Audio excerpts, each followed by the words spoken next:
Now let's take a look at the second line, which we call the Kijun Sen. So here's the way the Kijun Sen is going to be created. It's basically the same formula as the Tenkan Sen, but instead of using a 9 period, it uses 26 sessions to calculate the average.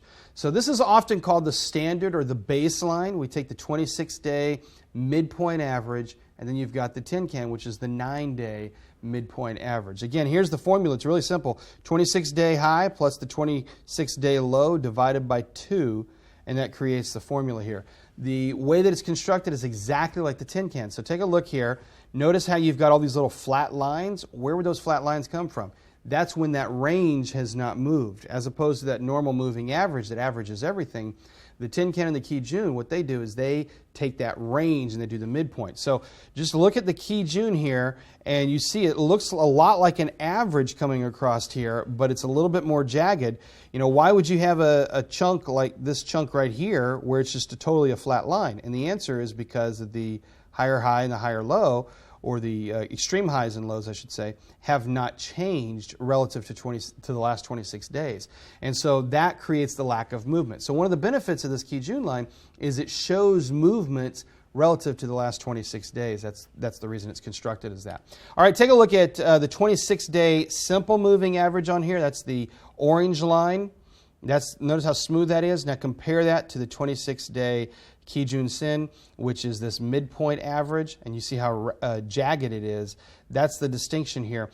Now, you may look at it and say you don't understand why one would use one versus the other. It's not a decision of one versus the other. It's just this is how the clouds are constructed. So I'm just teaching you how it's constructed here, and now you can understand it a little bit better. Sometimes the Kijun will be a little bit ahead of the moving average. Sometimes the moving average is a little bit ahead of the Kijun. And I don't know that one is specifically right or wrong. It's just, again, it's the way that the clouds are constructed. All right? So now you understand that. Now, with that in mind, let's take a look over here and talk about how we pull these two together. With Tenkan and Kijun, together, they provide the current portion of the Ichimoku clouds. Remember, we talked about 3 portions. We got the historical portion, we got the current, and the future.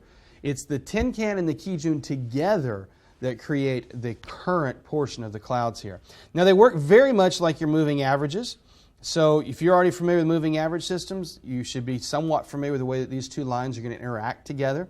And we're going to get some signals from these two lines. But they're most important, not necessarily as the signals, but they're most important as the foundation for everything else, because the other 3 lines are derived from these 2 lines right here. So that's why we have to start with these current lines and the way that they're formulated. And by the way, if you threw in the regular Western simple moving averages instead of these 2 and you tried to calculate everything, your clouds would look totally screwed up. So you got to calculate it like this. Good news is your charting software will do it for you.